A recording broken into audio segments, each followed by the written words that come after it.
പറഞ്ഞില്ലെങ്കിൽ നെറ്റിയിൽ ഈ ചന്ദനക്കുറി തൊടുന്നതിലും പ്രാർത്ഥിക്കുന്നതിലും അർത്ഥമില്ല എന്ന് തോന്നിയത് കൊണ്ട് മാത്രമാണ് ഇതിനൊരു മറുപടി പറയണം എന്ന് ആഗ്രഹം തോന്നിയത്. മിസ്റ്റർ ബ്രിട്ടാസിന് ഓർമ്മയുണ്ടോ, അമേരിക്കയിലേക്ക് ചില കമ്മ്യൂണിസ്റ്റ് പാർട്ടിയുടെ രഹസ്യങ്ങൾ ചോർത്തിക്കൊടുത്തതിന്റെ പേരിൽ വിക്കിലീക്സിൽ വന്ന താങ്കളെ കുറിച്ചുള്ള റിപ്പോർട്ടിനെ കുറിച്ച് താങ്കൾക്ക് ഓർമ്മയുണ്ടോ? ഇല്ലെങ്കിൽ അതൊന്ന് ഓർത്തെടുത്താൽ നന്നായിരിക്കും. അതുകൊണ്ടാണല്ലോ വലിയ നിങ്ങളുടെ തന്നെ കമ്മ്യൂണിസ്റ്റ് പാർട്ടിയുടെ തന്നെ CPI-യുടെയൊക്കെ മുഖ പത്രത്തിൽ കൃത്യമായിട്ടുള്ള ചില ലേഖനങ്ങൾ വന്നതും നമ്മൾ ആരും മറന്നിട്ടില്ല. മാർക്സിസ്റ്റ് കമ്മ്യൂണിസ്റ്റ് പാർട്ടിയിലെ താത്വികന്മാരായിട്ടുള്ള ആളുകൾ പോലും ഒരു കാലത്ത് പറഞ്ഞതാണ്, കമ്മ്യൂണിസ്റ്റ് പാർട്ടിയിൽ ഇനി സംഭവിക്കാൻ പോകുന്ന ചില കാര്യങ്ങളെക്കുറിച്ച് ബ്രിട്ടാസ് എന്തൊക്കെയാണ് പുറം രാജ്യങ്ങളിലേക്ക് വരെ പറഞ്ഞു കൊടുത്തിട്ടുള്ളത് എന്നതിനെ കുറിച്ചും അക്കാലത്ത് ചർച്ച ചെയ്തതാണ്. അത് പിണറായി വിജയന്റെ കാര്യമാണ്, കേരളത്തിന്റെ മുഖ്യമന്ത്രിയുടെ കാര്യമാണ്. അതിനെക്കുറിച്ച് ഞാൻ അഭിപ്രായം പറയാൻ ആഗ്രഹിക്കുന്നില്ല. പക്ഷേ ഒരു കാര്യം പറയാൻ ആഗ്രഹിക്കുന്നത്, ഇന്ത്യയുടെ ഭരണഘടനയുടെ മഹത്വം കൊണ്ടാണ് പ്രതിപക്ഷത്തിരുന്നു കൊണ്ട് എന്തും വിളിച്ചു പറയാനുള്ള ഒരു സ്വാതന്ത്ര്യം മിസ്റ്റർ ബ്രിട്ടാസിന് കിട്ടിയിട്ടുള്ളത് എന്നും ഈ സമൂഹം മനസ്സിലാക്കിയിട്ടുണ്ട്. എന്നാൽ കമ്മ്യൂണിസ്റ്റ് ചൈനയിൽ ഇരുന്നു കൊണ്ടായിരുന്നു പ്രതിപക്ഷത്തിരുന്നു കൊണ്ട് ബ്രിട്ടാസ് ഇങ്ങനെ ആ രാജ്യത്തിന്റെ നയത്തിനെതിരായി സംസാരിച്ചിരുന്നെങ്കിൽ എന്താകുമായിരുന്നു എന്നതിനെ കുറിച്ചും ഞാൻ പറയേണ്ട കാര്യമില്ല. പൊതുസമൂഹം അത് ചർച്ച ചെയ്യുകയാണ്. ഇവിടെ ക്രിസ്ത്യൻ മതസമൂഹത്തിൽപ്പെട്ട ആളുകൾക്ക് പ്രാർത്ഥന നടത്താൻ സ്വാതന്ത്ര്യമുള്ളതുപോലെ ഇസ്ലാം സമൂഹത്തിന് മക്കയിൽ പോയി അവരുടെ ആചാരവും അനുഷ്ഠാനവും നടത്താൻ സ്വാതന്ത്ര്യമുള്ളതുപോലെ ഈ ഭാരതത്തിലെ സന്യാസി ശ്രേഷ്ഠന്മാർക്ക് കുംഭമേളയിലേക്ക് വരാനും ഞാൻ ഉൾപ്പെടെയുള്ള ആളുകൾക്ക് കുംഭമേളയിൽ പോകണമെന്ന് ആഗ്രഹം തോന്നിയാൽ പോകാനും പങ്കെടുക്കാനും ഈ രാജ്യത്തിന്റെ മതസ്വാതന്ത്ര്യം ഭരണഘടന നമുക്ക് നൽകിയിട്ടുള്ളതാണ് എന്ന് ഓർമ്മപ്പെടുത്താൻ വേണ്ടി ഇവിടെ നിൽക്കുന്നു എന്ന് മാത്രമേ ഉള്ളൂ. അതുകൊണ്ട് ഏതെങ്കിലും ഒരു പ്രത്യേക വിഭാഗത്തിനെ നെഞ്ചിൽ കയറാം, കുതിര കയറാം, അവരെ എന്തും പറയാം, അധിക്ഷേപിക്കാം, അവരെ വെല്ലുവിളിക്കാം എന്നുള്ള ധാരണയോട് കൂടിയിട്ട് മാർക്സിസ്റ്റ് കമ്മ്യൂണിസ്റ്റ് പാർട്ടി ഇത്തരത്തിൽ മുന്നോട്ട് പോകുന്നുണ്ടോ എന്ന് കേരളത്തിന്റെ മുഖ്യമന്ത്രി നയം വ്യക്തമാക്കണം. കുംഭമേള വേണ്ടെങ്കിൽ, സന്യാസിമാരെ വേണ്ടെങ്കിൽ, ഭഗവത്ഗീത വേണ്ടെങ്കിൽ, രാമായണം വേണ്ടെങ്കിൽ, ശബരിമലയിലെ തിരുസന്നിധിയിലെ ഭണ്ഡാരപ്പെട്ടി ഒഴിവാക്കാൻ കേരളത്തിന്റെ മുഖ്യമന്ത്രിയും ദേവസ്വം വകുപ്പ് മന്ത്രിയും തയ്യാറാകണം. ഇതൊന്നും നിങ്ങൾക്ക് വേണ്ടെങ്കിൽ ഗുരുവായൂരപ്പന്റെ നടയിൽ വെച്ചിട്ടുള്ള കാണിക്കപ്പെട്ടി ഒഴിവാക്കാൻ ഇവിടുത്തെ ഭരണകൂടം, കേരളത്തിന്റെ ഭരണകൂടം നിങ്ങൾ തയ്യാറാകണം.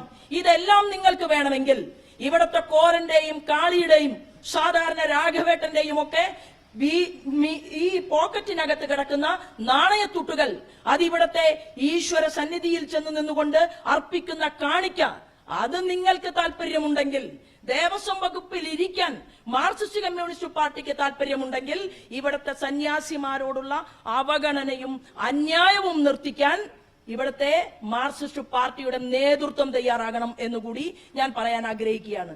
ഇവിടെ മഹാത്മാഗാന്ധി ഉണ്ടായിരുന്നല്ലോ.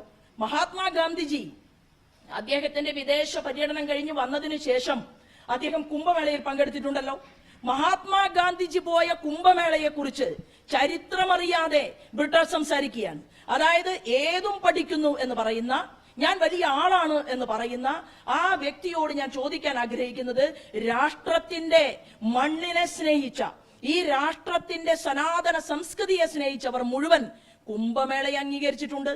മഹാത്മാഗാന്ധിജി കുംഭമേളയിൽ പങ്കെടുത്തിട്ടുണ്ട്.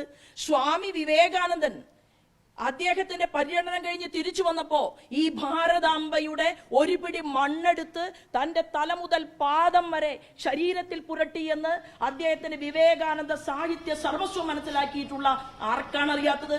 അപ്പൊ ഈ രാജ്യത്ത് ഹിന്ദുവും മുസൽമാനും ക്രിസ്ത്യാനിയും ജൈനനും പാഴ്സിയും സിഖും എല്ലാവരും ചേർന്നുകൊണ്ടുള്ള നമ്മുടെ രാഷ്ട്രത്തിന്റെ സനാതനമായിട്ടുള്ള ഈ രാജ്യത്തിന്റെ ആത്മാവിൽ വിശ്വസിക്കുന്ന, ഭരണഘടനയിൽ വിശ്വസിക്കുന്ന, ഓരോരുത്തരുടെയും മതസ്വാതന്ത്ര്യത്തിൽ വിശ്വസിക്കുന്ന മനുഷ്യർ ഈ നാട്ടിലുണ്ട് എന്ന് മനസ്സിലാക്കിക്കൊണ്ട് വിവേകമില്ലാത്ത സ്റ്റേറ്റ്മെന്റുകൾ അവസാനിപ്പിക്കാൻ കേരളത്തിന്റെ മുഖ്യമന്ത്രിയും അതുപോലെ തന്നെ ദേവസ്വം വകുപ്പ് മന്ത്രിയുമൊക്കെ ഈ ബ്രിട്ടാസിനോടൊന്ന് പറഞ്ഞാൽ നന്നായിരിക്കും എന്ന് പറയാൻ വേണ്ടി മാത്രമാണ് ഞാൻ നിങ്ങളുടെ മുന്നിൽ നിന്നത്.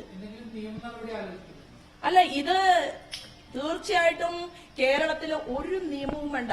എന്റെ സുപ്രീം കോടതി എന്ന് പറയുന്നത് ഗുരുവായൂരപ്പനാണ്. ഞാൻ പലപ്പോഴും നിങ്ങളോട് പറഞ്ഞിട്ടുണ്ട്.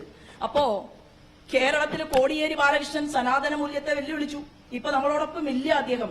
എത്ര വേദനയാണ് അദ്ദേഹം ജീവിതത്തിൽ ഏറ്റുവാങ്ങിയത്. പിണറായി വിജയൻ കേരളത്തിന്റെ മുഖ്യമന്ത്രി, കമ്മ്യൂണിസ്റ്റ് പാർട്ടി ആദ്യമായിട്ട് ഇന്ത്യയിൽ കമ്മ്യൂണിസ്റ്റ് പാർട്ടി അധികാരത്തിൽ വന്ന ഒരു സംസ്ഥാനത്തെ മുഖ്യമന്ത്രി രാജ്യത്ത് ഒരു മീറ്റിംഗിന് വന്ന് നടന്നു പോകുമ്പോ ആ മുഖ്യമന്ത്രിയെ ചൂണ്ടിയിട്ട് മറ്റുള്ള സംസ്ഥാനങ്ങളിലെ മുഖ്യമന്ത്രിമാർ ചിരിക്കുകയാണ്. അവരുള്ളിൽ ചിരിക്കുകയാണ്. അങ്ങനെയുള്ള ഒരു സാഹചര്യം അദ്ദേഹത്തിന് എങ്ങനെയുണ്ടായി? അല്ല, രോഗമാണോ അത്?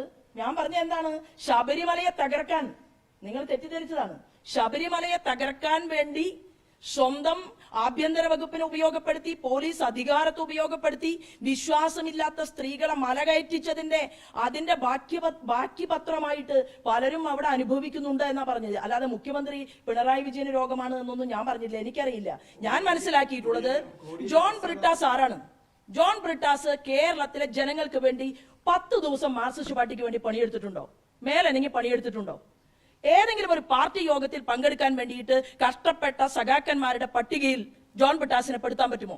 ജോൺ ബ്രിട്ടാസ് പാവപ്പെട്ട തൊഴിലാളി ഉണ്ടല്ലോ, കൈരളി ചാനൽ ഉണ്ടാക്കാൻ വേണ്ടി വേർപ്പൊഴുക്കിയ തൊഴിലാളികളുണ്ട്, പണപ്പിരിവ് നടത്തിയ തൊഴിലാളികളുണ്ട്. 10,000-ൽ താഴെയുള്ള ഓഹരികളൊന്നും അംഗീകരിക്കില്ലെന്ന് പറഞ്ഞുകൊണ്ട് ആ തൊഴിലാളികളുടെ വിയർപ്പിന് വില കൽപ്പിക്കാത്ത ആളാണ് ജോൺ ബ്രിട്ടാസ്. ഇദ്ദേഹം എങ്ങനെയാണ് കമ്മ്യൂണിസ്റ്റ് ആയത്? ഇദ്ദേഹം എങ്ങനെയാണ് രാജ്യസഭയിൽ കയറിയത്? ഇതൊക്കെ ഞാൻ പറയണോ? അപ്പോ സ്വന്തം പ്രസ്ഥാനത്തിനോട് താല്പര്യമില്ല, സ്വന്തം പ്രസ്ഥാനത്തിലേക്ക് കടന്നു വന്ന ആളുകളെ കുറിച്ച് ബോധമില്ല. താൻ ഇപ്പോ രാജ്യസഭ MP ആയിട്ട് ഇന്ത്യൻ ജനാധിപത്യത്തെ ചോദ്യം ചെയ്യാൻ 4 അക്ഷരം ഇംഗ്ലീഷ് അറിയുന്നു എന്ന് മാത്രമുള്ളത് കൊണ്ട് എന്ത് വിഡ്ഢിത്തവും നാട്ടിൽ നടന്ന് വിളിച്ചു പറയാമെന്നുള്ള വ്യാമോഹം അത് ബ്രിട്ടാസിന് വേണ്ട. അത് ബ്രിട്ടാസ് എടുത്തു കളയുന്നതാണ് നല്ലത്. അമേരിക്കയിലെ ചില ആളുകളുമായിട്ട് ബ്രിട്ടാസിന് കൂട്ടുണ്ട്. അതിന്റെ ചില രേഖകൾ ഞാൻ ഇന്ന് പത്രക്കാർക്ക് കഴിഞ്ഞ കാലത്ത് നമ്മുടെ നാട്ടിൽ ചർച്ച ചെയ്ത ചില രേഖകൾ അത് ഞാനിപ്പോ ഇവിടെ ഒരു മാധ്യമ പ്രവർത്തകന്റെ വാട്സപ്പിലേക്ക് അയച്ചിട്ടുണ്ട്. അതെല്ലാ മാധ്യമ പ്രവർത്തകന്മാർക്കും കൊടുക്കണം എന്നുകൂടി എനിക്കൊരു അഭ്യർത്ഥനയുണ്ട്. അപ്പോ ഒന്നുകിൽ കമ്മ്യൂണിസ്റ്റായി നിൽക്കുക, കമ്മ്യൂണിസ്റ്റ് ആശയത്തിൽ വിശ്വസിക്കുക, അത് വീട്ടിലും പുലർത്തുക. നാട്ടിൽ മാത്രമല്ലല്ലോ, തന്റെ കൂടെ ഇരിക്കുന്നവരുടെ മക്കളൊന്നും അമ്പലത്തിൽ പോകണ്ട, തന്റെ കൂട്ടുകാരായിട്ടുള്ള സഖാക്കളുടെ മക്കളൊന്നും ഗണപതി ഭഗവാനെ തൊഴണ്ട, തന്റെ കൂട്ടുകാരായിട്ടുള്ള സഖാക്കന്മാരുടെ വീട്ടിൽ നിന്ന് ആരും ശബരിമലയിൽ പോകണ്ട. എന്നാൽ എന്റെ മകളുടെ കല്യാണം അത് പള്ളിയിൽ തന്നെ നടത്തണം. ഈ തീരുമാനമെടുക്കുന്ന ഇതുപോലെയുള്ള ആളുകൾ തെരുവിലിറങ്ങുന്നത് പിണറായി വിജയൻ വിളിക്കുന്ന പാർട്ടി യോഗത്തിൽ എന്ത് വിഡ്ഢിത്തവും ബ്രിട്ടാസിന് പറയാം. കാരണം ബ്രിട്ടാസിന് ചെല്ലും ചെലവും കൊടുത്തു വളർത്തുന്നത് മുഖ്യമന്ത്രിക്ക് ലോകരാജ്യങ്ങളിൽ യാത്ര ചെയ്യുമ്പോൾ ചില സഹായങ്ങളൊക്കെ ചെയ്തു കൊടുക്കുന്നതിന്റെ പാരിതോഷികമായിട്ടാണ് ഈ രാജ്യസഭ MP സ്ഥാനം കിട്ടിയത്. അല്ലാതെ ഞങ്ങളൊക്കെ കാലാകാലമായിട്ട് കേരളത്തിൽ പൊതുപ്രവർത്തനം നടത്തുകയാണ്. അങ്ങനെ പൊതുപ്രവർത്തനം നടത്തിയിട്ട് കാര്യമെന്ന ഒരാളല്ല ഈ ബ്രിട്ടാസ്. അതുകൊണ്ട് തന്നെ ബ്രിട്ടാസ് ഇവിടുത്തെ സനാതന മൂല്യത്തെ വെല്ലുവിളിക്കാൻ ശ്രമിച്ചാൽ, അത് ക്രിസ്ത്യൻ സമൂഹത്തിന്റെ ആചാരത്തെ വെല്ലുവിളിക്കാൻ ശ്രമിച്ചാലും ഇസ്ലാമിക സമൂഹത്തിന്റെ ആചാരത്തെ വെല്ലുവിളിക്കാൻ ശ്രമിച്ചാലും ഒരു വിശ്വാസി എന്നുള്ള രീതിയിൽ തീർച്ചയായിട്ടും പ്രതികരണം ഉണ്ടാകും എന്ന് ഒരു സൂചന നൽകി എന്ന് മാത്രമേ ഉള്ളൂ. തീർച്ചയായിട്ടും ഇത് അത്യന്തം ഖേദകരമാണ്. പിന്നെ AI ക്യാമറ, എന്തായാലും നിങ്ങൾ വെച്ച ക്യാമറ പോലെയല്ല കുംഭമേളയുടെ പരിസരത്ത് ക്യാമറ വെച്ചിട്ടുള്ളത്. അവിടെ ആളുകൾ, ലക്ഷക്കണക്കിന് ആളുകൾ അവിടെ പങ്കെടുക്കുകയാണ്. നിങ്ങൾ എവിടെയാ ക്യാമറ വെച്ചത്? നിതിൻ ഗഡ്കരി കൊടുത്ത റോഡിന്റെ സൈഡിൽ ക്യാമറ വെക്കാൻ വേണ്ടിയിട്ട് നിങ്ങൾ 380 കോടിയിലധികം രൂപയ്ക്കാണ് നിങ്ങൾ ക്യാമറ വെച്ചത്. ആരാന്റെ പണ്ട് പറയും, ആരാന്റെ അമ്മയ്ക്ക് ഭ്രാന്ത് പിടിച്ചാൽ കാണാൻ നല്ല ചേലാണ്. പാവപ്പെട്ട സഖാക്കന്മാരുടെ മക്കള് പള്ളിയിൽ പോയാൽ, അമ്പലത്തിൽ പോയാൽ, അല്ലെങ്കിൽ ഇസ്ലാം മതവിശ്വാസം അനുസരിച്ച് മുന്നോട്ട് പോയി കഴിഞ്ഞാൽ ഈശ്വരീയമായിട്ട് സ്പിരിച്വൽ ഒരു ഓറ അവർക്ക് കിട്ടിയാലോ. പക്ഷെ സ്വന്തമായിട്ട് അത് കിട്ടുന്നത് കൊണ്ട് യാതൊരു കുഴപ്പവും ബ്രിട്ടാസിനില്ല. അപ്പൊ ഞാൻ സൂചിപ്പിച്ചത് അങ്ങനെ ഒരു വെല്ലുവിളി നടത്തരുത്. അങ്ങനെയാണെങ്കിൽ നമുക്ക് എന്തിനാണെന്ന് അമ്പലങ്ങളിൽ ഈ കാണിക്കയിടാൻ എന്തിനാ സ്ഥലം വേണോ? ദേവസ്വം ബോർഡ് എന്തിനാ? നിങ്ങൾ പിരിച്ചുവിട്ടോ. നിങ്ങൾക്ക് സന്യാസിമാരെ വേണ്ടെങ്കിൽ, അമ്പലങ്ങൾ വേണ്ടെങ്കിൽ, ജപം വേണ്ടെങ്കിൽ, മന്ത്രങ്ങൾ വേണമെങ്കിൽ. ബ്രിട്ടാസ് ഇത് ചർച്ച ചെയ്യുന്നതിന് മുമ്പ് പഠിച്ചിട്ടുണ്ടോ എന്താണ് ഷോഡശ സംസ്കാരം? നിങ്ങൾ പഠിച്ചിട്ടുണ്ടോ? ഒരു കുട്ടി ജനിച്ചു വീണ് കഴിഞ്ഞാൽ മരണം വരെയുള്ള ആ കാലഘട്ടങ്ങളിലൂടെ ആ കുട്ടിയുടെ യാത്ര നിങ്ങൾക്കറിയുമോ? എന്താണ് സനാതന സംസ്കൃതിയിൽ പറഞ്ഞിട്ടുള്ളതെന്ന് നിങ്ങൾക്കൊരു ചുക്കും അറിയില്ല.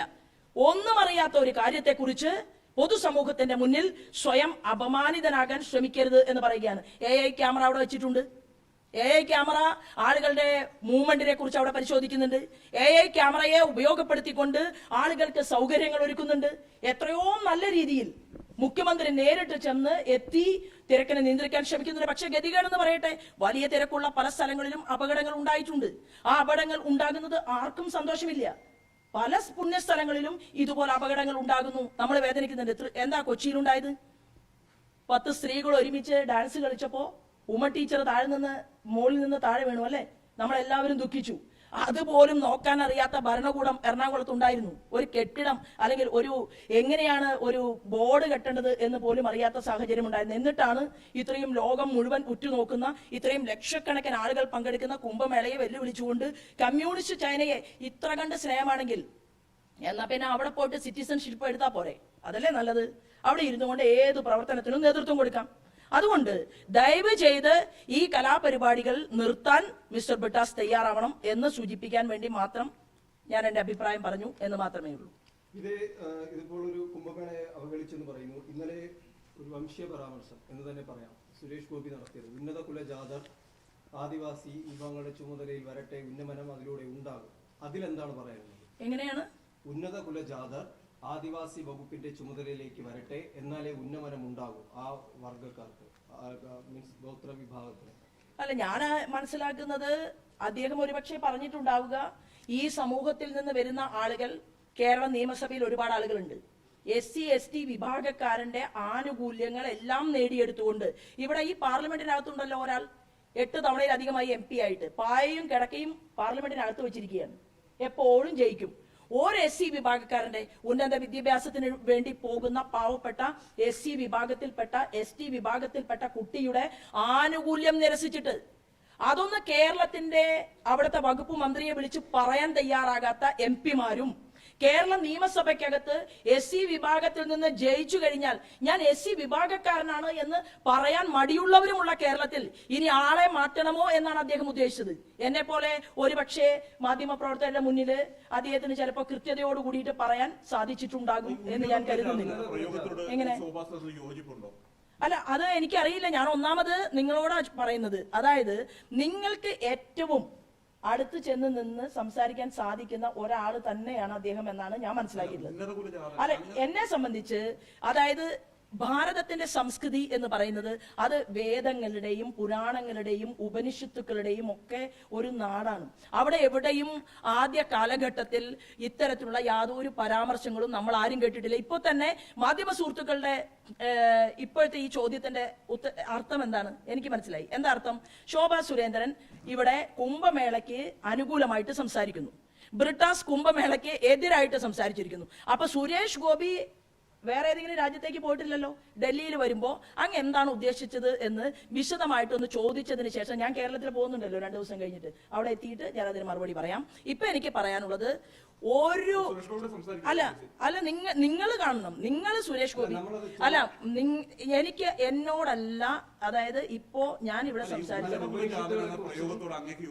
അല്ലല്ല, ഞാൻ പറഞ്ഞല്ലോ ഇവിടെ നോക്കൂ, ജാതിക്കും മതത്തിനും അതീതമായി കൊണ്ട് തന്നെയാണ് ഇവിടുത്തെ സനാതന സംസ്കൃതി നിലനിൽക്കുന്നത് എന്നുള്ളത് നിങ്ങൾക്കറിയാം. അദ്ദേഹം ഏത് കാര്യത്തെ കുറിച്ചാണ് സംസാരിച്ചത് എന്നതിനെ കുറിച്ച് ഞാൻ കേട്ടിട്ടില്ല, ഞാൻ ഇവിടെയായിരുന്നു. അപ്പോ അല്ലല്ല, സുരേഷ് ഗോപി സാർ മന്ത്രിയാണ്, അദ്ദേഹം സംസാരിച്ചത് എന്താണ് എന്നും അതിന്റെ ഉത്തരം, അതായത് നിങ്ങൾക്ക് മാധ്യമ സുഹൃത്തുക്കൾക്ക് തോന്നുന്നു എന്നിരിക്കട്ടെ, അദ്ദേഹം സംസാരിച്ച പോർഷനിൽ ഇന്ന ഭാഗത്ത് ഞങ്ങൾക്ക് അർത്ഥം മനസ്സിലായിട്ടില്ല എന്നുള്ളത് കൊണ്ടാണല്ലോ വീണ്ടും ആ ചോദ്യം എന്നോട് ചോദിക്കുന്നത്. അപ്പൊ അത് തീർച്ചയായിട്ടും അദ്ദേഹത്തോട് ഒരിക്കൽ കൂടി ചോദിക്കണം. എങ്ങനെ? ഞാനിപ്പോൾ അല്ല, എന്നെ സംബന്ധിച്ച് ഞാൻ അത് കേട്ടിട്ടില്ല, ഞാൻ അത് വാർത്തയും കണ്ടിട്ടില്ല, ഞാൻ കേട്ടിട്ടില്ല. കാരണം ഞാൻ ഇവിടെ ആയിരുന്നില്ല, ഞാൻ ഇപ്പൊ വരുന്നത് ഉത്തർപ്രദേശിൽ നിന്നാണ്. ഞാൻ ഇവിടെ വന്ന് എന്റെ മലയാളികളായിട്ടുള്ള മാധ്യമ സുഹൃത്തുക്കളെ നിങ്ങളിൽ ചിലർ ആവശ്യപ്പെട്ടതിന്റെ അടിസ്ഥാനത്തിൽ ഞാൻ കേരളത്തിലേക്ക് വന്നിരിക്കുക. കേരളത്തിലല്ലല്ലോ. എങ്ങനെ? ജോൺ ബ്രിട്ടാസ് പറഞ്ഞ ഈ കമന്റുകളെ കുറിച്ച് 100 കണക്കിന് മഠാധിപതികൾ, സന്യാസി ശ്രേഷ്ഠന്മാർ, അവർ രേഖാമൂലവും അല്ലാതെയും അവര് അയച്ചു തന്നിട്ടുള്ള വിവരങ്ങൾ എന്റെ ഫോണിനകത്തുണ്ട്. നിങ്ങളിപ്പോ ഈ പറഞ്ഞ എനിക്ക് ആരും സുരേഷ് ഗോപി ഇങ്ങനെ ഒരു സ്റ്റേറ്റ്മെന്റ് ഇറക്കിയതായിട്ട് എന്റെ ഫോണിലേക്ക് ആരും അയച്ചിട്ടില്ല. അല്ല, ഉന്നത കുല ജാഥ എന്ന പ്രയോഗം ഈ നൂറ്റാണ്ടിൽ അത് യുക്തിയാണോ? അത്തരം പ്രയോഗങ്ങളിൽ അതായത് ഈ അല്ല, നൂറ്റാണ്ടിലും അത് ഞാൻ പറയുന്നത്, ഞാൻ ഇപ്പോൾ സംസാരിക്കുന്നത് സനാതന ധർമ്മത്തെ കുറിച്ചാണ്. സനാതന ധർമ്മത്തിനകത്ത് എവിടെയും ജാതിയുടെയോ മതത്തിന്റെയോ വേർതിരിവുകളെ കുറിച്ച് ചർച്ച ചെയ്യപ്പെട്ടിട്ടില്ല. എന്തടിസ്ഥാനത്തിലാണ് അദ്ദേഹവും നിങ്ങളും തമ്മിൽ ഉണ്ടായിട്ടുള്ള ഇന്ററാക്ഷൻ എന്നതിനെ കുറിച്ച് എനിക്കിപ്പോൾ മറുപടി പറയണമെങ്കിൽ ഞാനത് പഠിച്ചിട്ടേ പറയാൻ പറ്റൂ. അപ്പൊ അത് 3 തവണ ചോദിച്ചാലും 4 തവണ ചോദിച്ചാലും എന്റെ ഉത്തരം ഒന്നാണ്.